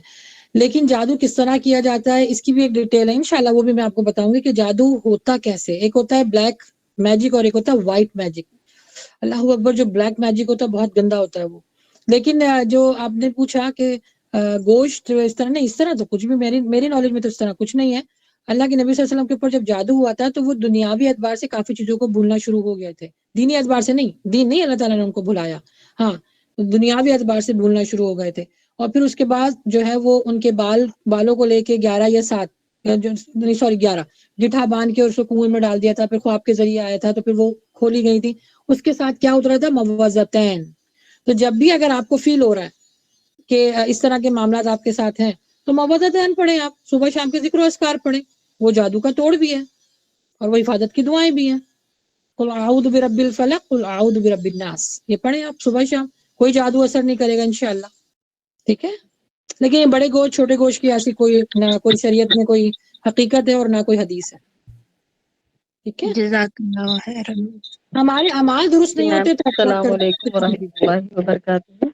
وعلیکم السلام ورحمۃ اللہ وبرکاتہ. میں اپنی بات مکمل کر لوں. ہمارے اعمال خراب ہوتے جی ہیں تو میم. شیطان ہمارے اوپر اٹریکٹ کرتے ہیں, اور جنات بھی وہ ریئیکٹ کرتے ہیں. اپنے اعمالوں کو ہمیں درست کرنا ہے. جی بولیے. جی سوری سسٹر بولیے. میرا سوال ہے کہ میری اکثر طبیعت خراب ہوتی رہتی ہے, اور ابھی میری بیٹی بھی بہت بیمار ہے, تو اس کے لیے کچھ ایسا بتا دیں. اس کے لیے بیمار ہے, دعائیں شفا پڑھیں, اور بیماری سب سے پہلے فائنڈ آؤٹ کریں, کیونکہ اللہ تعالیٰ نے دنیا اسباب کے ساتھ جوڑی ہوئی ہے. ڈاکٹر سے رجوع کریں, پتہ کریں کہ کیا پرابلم ہے, وہ آپ کو medical point of view doctor سے کو بتائیں گے. دکھا رہے ہیں, جی جی, ٹھیک نہیں ہو پا رہے جلدی. اللہ تعالیٰ اس میں نے کو ایک کے بعد شفا. مطلب دوسری تیسری, اس طرح سے بہت ساری پریشانیاں ہو رہی ہیں. اچھا, تو دیکھیے اگر اس طرح کے معاملات ہیں تو میڈیکل اس کا جو علاج کرواتی رہیے, ساتھ ساتھ دعائیں شفا ہے وہ پڑھتی رہیے, اور مجھ سے پرسنل رابطہ کیجئے تو میں 2-3 آپ کو اور دعائیں دے دوں گی, وہ بھی پڑھ لیجئے گا, جی میم. سنت سے جی ثابت ہے. میم. ٹھیک ہے, لیکن صبح جی شام کے ذکر اذکار ضرور پڑھا کریں. اس میں اس کا ترجمہ ضرور پڑھ لیں آپ لوگ سب. اس میں نا جی حفاظت بھی ہے, اس کے صحت کے لیے بھی دعا ہے, جادو کا بھی توڑ ہے, آسیب کا بھی توڑ ہے, بہترین دعائیں ہیں وہ صبح شام کی. ہماری ایک ایڈمن اس کا میرے خیال سے PDF بنایا ہوا ہے, وہ ہماری ایڈمن شیئر کرتی رہتی ہیں, تو ان سے لے لیجئے گا آپ. ٹھیک ہے, جی میم, جزاک اللہ خیرا. جی کوئی اور. جی میرا سوال ہے, کوئی کچھ پوچھنا چاہتا ہے, یہ لکھا ہوا ہے. جی بولیے. السلام علیکم باجی. وعلیکم السلام ورحمۃ اللہ. جی باجی, میرا یہ سوال ہے کہ جب ہم صبح شام کے جو اذکار پڑھتے ہیں, معوذتین پڑھتے ہیں, تو ایک بوتل میں پانی لے کر بھر کر اگر اس پہ پھونکتے رہے, یعنی 5 ٹائم جو نماز میں اپن پڑھتے ہیں اس پہ پھونکتے رہے, تو جیسے اپنے اسلام میں تو یہ کہا گیا ہے نا کہ کوئی چیز پہ پھونک کر کھانا پھونکے نہیں, کھانے پر پھونکے نہیں, اور ایسی چائے پھونک کر پیتے ہیں تو وہ چائے پھونک کر نہ پیے. تو جیسے باجی بوتل کو میں پانی پہ پھونک سکتے ہیں کیا؟ وہ پانی پھونکا ہوا پانی پی سکتے ہیں کیا؟ جی یا بڑا اچھا. بوتل میں پانی بھر کر رکھ کر اس کو پانی کو یعنی بوتل میں پانی رکھ کر اس کو پھونک کر پی سکتے ہیں کیا, اور بچوں کو پلا سکتے ہیں کیا اپنے گھر میں؟ اچھا دیکھیے, بڑا اچھا سوال ہے, بڑے میرے پاس اس طرح کے میسیجز آتے ہیں. دیکھیے پھونک مارنے کو تو نبی صلی اللہ علیہ وسلم نے منع فرمایا. یہ صحیح بخاری صحیح مسلم میں آپ کو حدیث مل جائے گی کہ کھانے پینے کی چیزوں پہ پھونک مار کے اس کو مت کھاؤ. لیکن میں آپ کو یہاں پر ایک اور حکمت بتاتی ہوں. شرعی رقیہ جب ہم کرتے ہیں نا, تو ہم جو شرعی رقیہ چاہے پانی پہ کریں, چاہے تیل پہ کریں, زیتون کے تیل پہ کریں, اس میں نا پھونک نہیں جاتی, اس میں تھکایا جاتا ہے. تھکانا کیسا ہوتا ہے, جیسے تھوڑا سا وہ یعنی پھونک بھی نکلتی ہے اور ساتھ ساتھ تھوک بھی نکلتا ہے. اب اس کی آپ جو ہے نا سائنس سمجھ لیجئے اور اس کی حکمت سمجھ لیں. تو پھونک کے ذریعے جرمز نکلتے ہیں, اور وہ جرمز کھانے پہ جاتے ہیں جو مکروہ ہو جاتا ہے. لیکن جب ہم تھکاتے ہیں نا, یعنی تھوڑا تھوک آتا ہے اور تھوڑا سا ہوا آتی ہے, تو اس میں جو تھوک ہے نا, اللہ سبحانہ تعالیٰ نے تھوک کے اندر ایسے جرمز پیدا کیے ہیں جو دوسرے جرمز کو کل کر دیتے ہیں. دیکھیں ہمارے منہ کے اندر جو لعاب بنتا ہے نا, جب ہم جیسے ہی منہ میں نوالا ڈالتے ہیں نا, وہ صاف کر دیتے ہیں. تو تھکانا جائز ہے, پھونکنا جائز نہیں. ٹھیک ہے, اچھا ٹھیک ہے, جزاک اللہ باجی. جی وہی ہے. السلام علیکم باجی. اور کوئی کام نہیں. وعلیکم السلام ورحمۃ اللہ وبرکاتہ. یہ آواز تو مجھے جانی پہچانی لگتی ہے, کیونکہ لائیو آپ ڈسکشن میں بھی آتی ہے نا. بہت دنوں کے بعد میں مجھے یہ لائیو کلاس میں مجھے پارٹیسپیٹ کرنے ملا, کیونکہ ہمیشہ میں مس کرتی تھی میں کلاس کو. ماشاء اللہ, ہاں بہت انٹرسٹنگ رہتا ہے, اور سب کے ساتھ جو انٹریکٹ کرتے ہیں آپ, وہ سچی لاجواب رہتا ہے. میں جو ابھی ایک ٹاپک نکلا تھا کہ پھونک مار کے بچوں کو پلا سکتے ایسا کر کے, ادھر انڈیا میں اسی کا ایک ایشو بن گیا ہے. ابھی یہ لوگ کیا بول رہے ہیں, ابھی جو فاتحہ دلا کے پھونک مار کے کھانا کھلاتے نا, یہ نان مسلم سبھی کیا بول رہے ہیں, مسلمانوں کے کون سا بھی فنکشن میں مت جاؤ تم لوگ, کیونکہ وہ کھانا بنانے کے بعد میں تھوک کے کھانا دیتے ہیں ایسا کر کے. تو میرے ٹیچنگ اس میں فیکلٹی میں ہوں, تو میرے گروپ میں یہ ٹاپک آیا تھا, تو میں بولی ان لوگ تھوکتے نہیں ہیں, ان لوگ تھوکتے ہیں. پھونکنا اور تھوکنے میں بہت ڈفرینس ہے. اگر تم اتنا چھوٹے چھوٹے